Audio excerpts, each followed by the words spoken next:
After visiting the sod house, we continued driving south.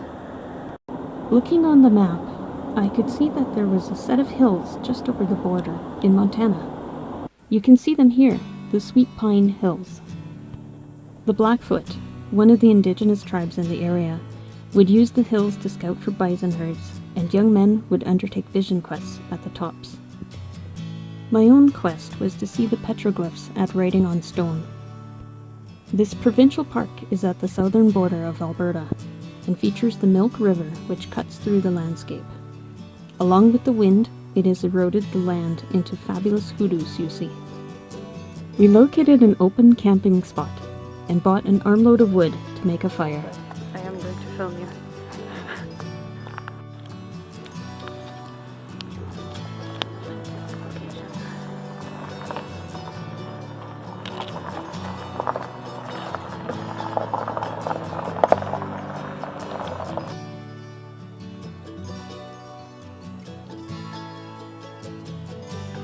We set up our tent, and since it was still early, we decided to explore the campground.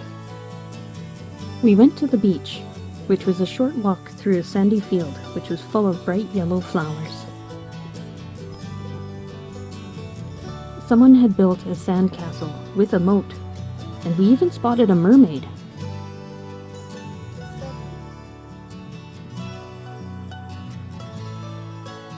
My gaze, however, kept drifting over to the huge rock formations.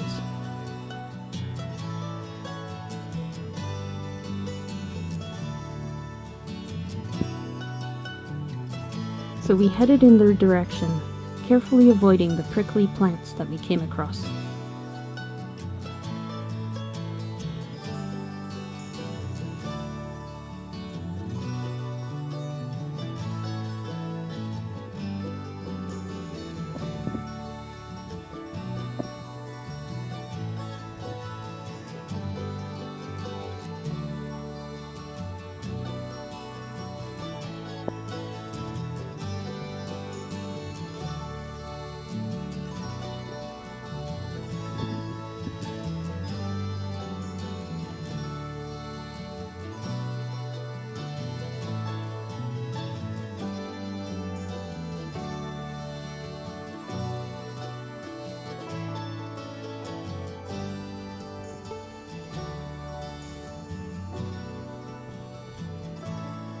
Finally, the large formations towered over us.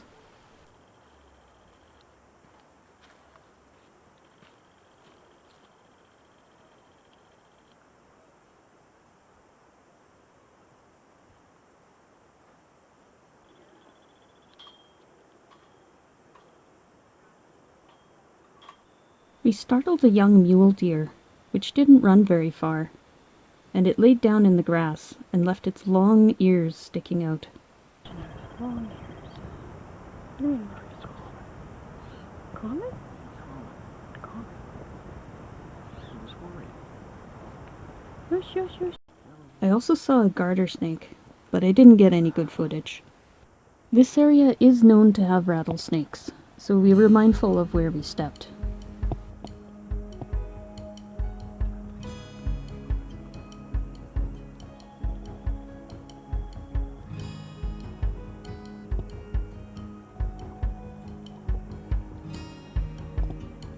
We also saw a Nuttall's cottontail rabbit through the brush, and spotted some cliff swallows' nests, whose occupants had fledged earlier in the season.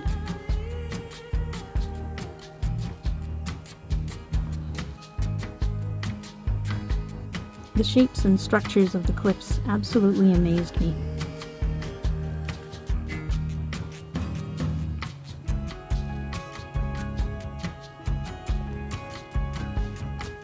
As we wound our way through them, we had an increasingly impressive view of the Milk River and beyond.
At the top, we made a brief visit to the interpretive center and were rewarded with a rainbow in the distance. Satisfied with our stroll and not wanting to trip on the rough terrain in the dark, we went back to eat.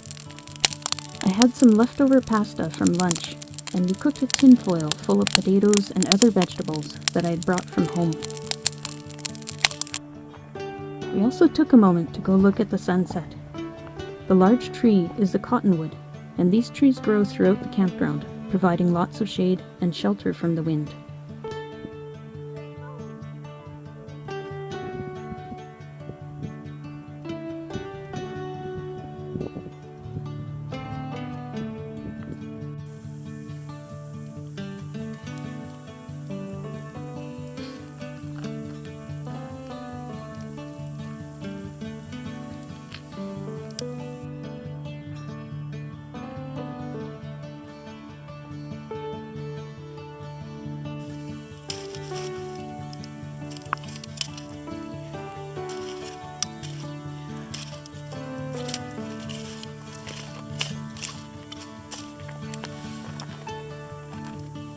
After watching the fire dim into glowing embers, we went to sleep.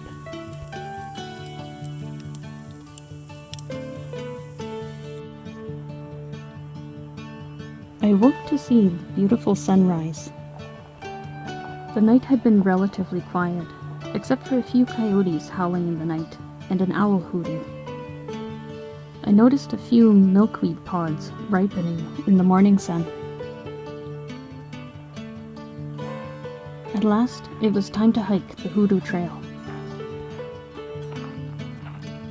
It wasn't long before I spotted a large beetle eating some insect remains.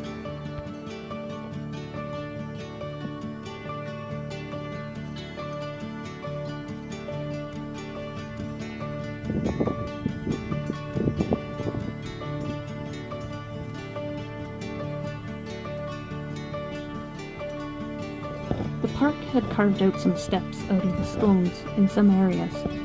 They made walking through the landscape much easier.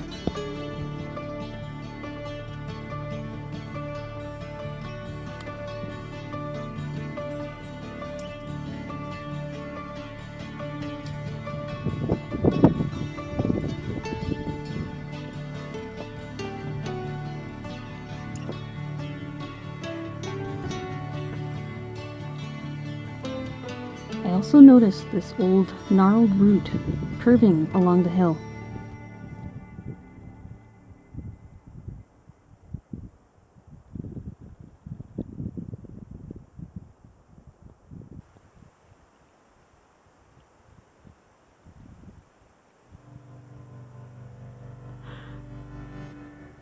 Juniper berries were visible in large numbers along the trail.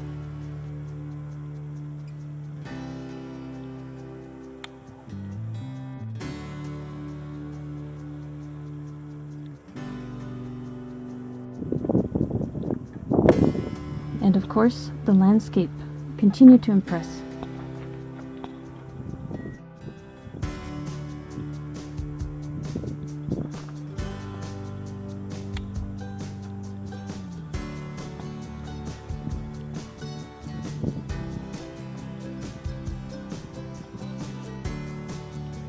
In some places, you can spot stones embedded in the sandstone, leaching iron into the surrounding rock.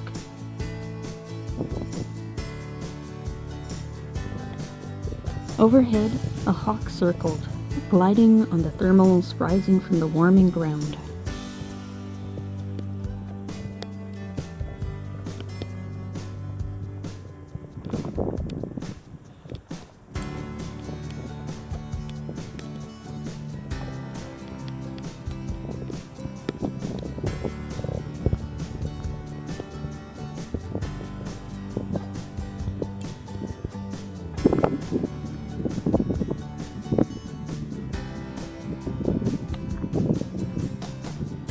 Across the river, we spotted several mule deer grazing.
And over the hoodoos, the police coulee, along with the RCMP outpost, became visible.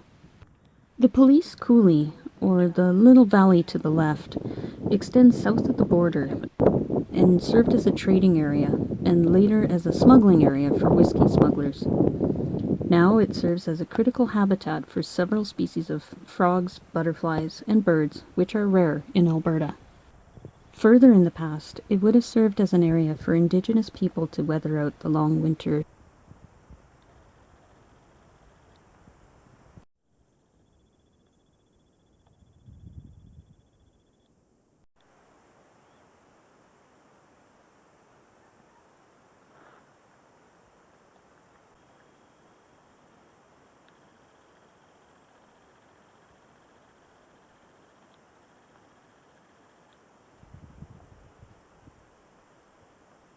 We reached an area with a large number of bushes.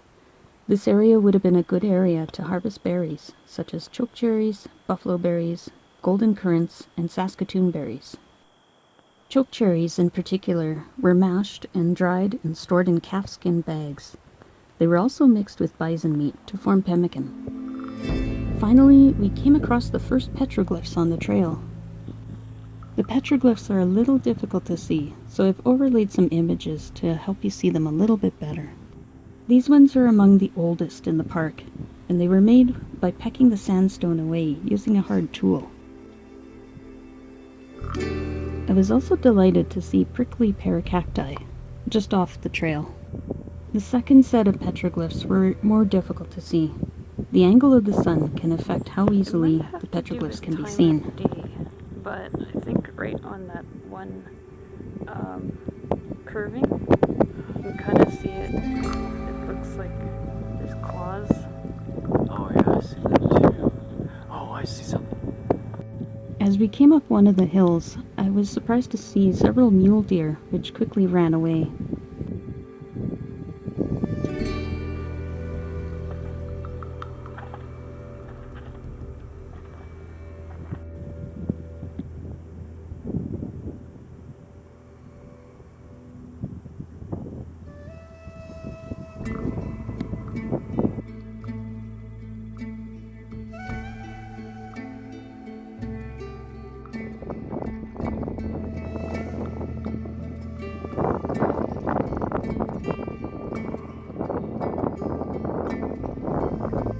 This petroglyph shows the use of horses, so it was created likely in the mid-1700s at the earliest. The sun off on the right shows also the use of red ochre pigment made from crushed iron ore. This one depicts a hunting scene. The final petroglyph is the battle scene and is behind a large fence to prevent vandalism. It depicts a battle between the Blackfoot and the Gros Ventre, Crow, and Plains Cree, and was fought along the Milk River in 1866, and it depicts in particular the retreat up the hill.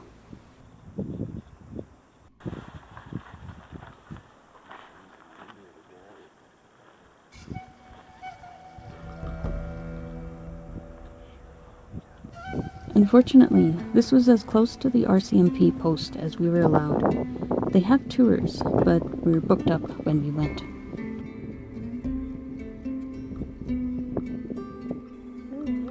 On our way back, we saw a family of mule deer browsing just off the trail. They seemed mindful of the people watching them, but didn't pay us too much attention. The mule deer have such big ears compared with the white tails that I usually see.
spotted a milk pod that had broken open, showing the neatly arranged seeds ready for dispersal. After lunch, we went for another walk by the river. We took a moment to explore a rocky area that was exposed, and we skipped a few stones. Not bad. Back at the beach, I took a stroll in the cool water.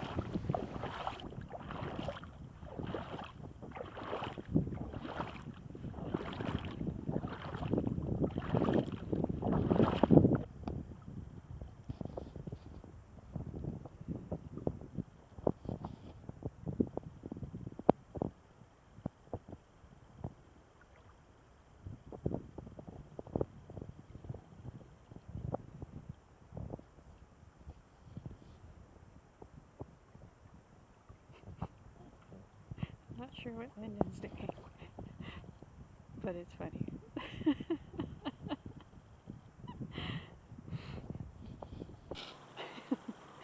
Standing in the middle of the river.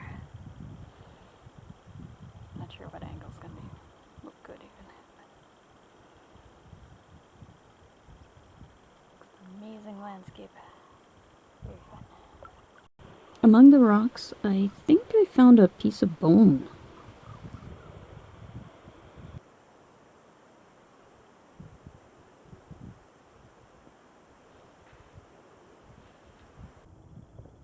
We also saw some little footprints in the mud. I think these were beaver.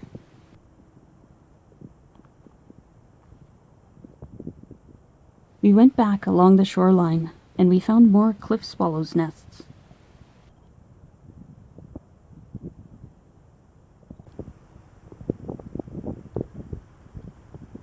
And we zigzagged back through the hoodoos.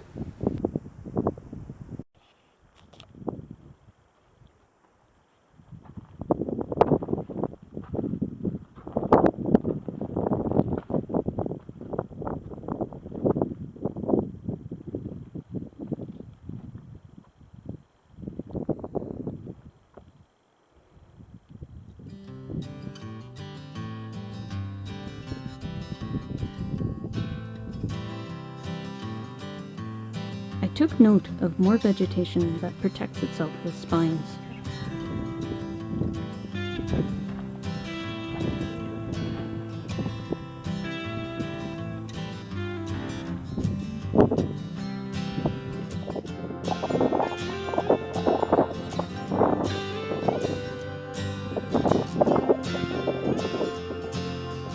Eventually, we reached the end of the park. The area beyond looked quite similar, and there was another patch of cottonwoods in the distance along the river.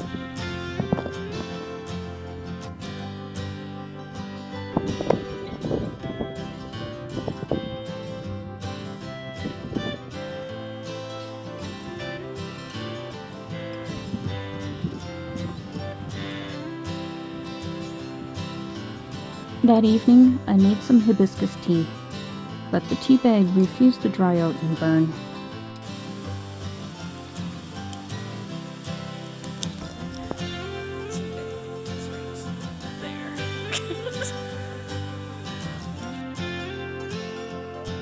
The next morning, it was time to pack up and move on.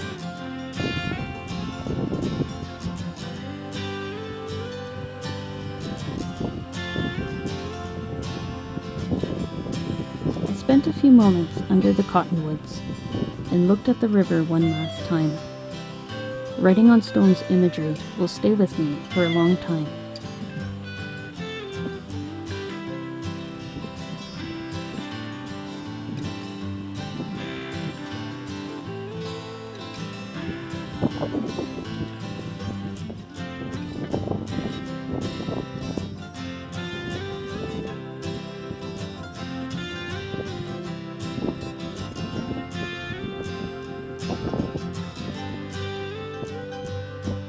As always, thank you for watching. Please stay tuned for my next adventure as we continue on our journey through southern Alberta.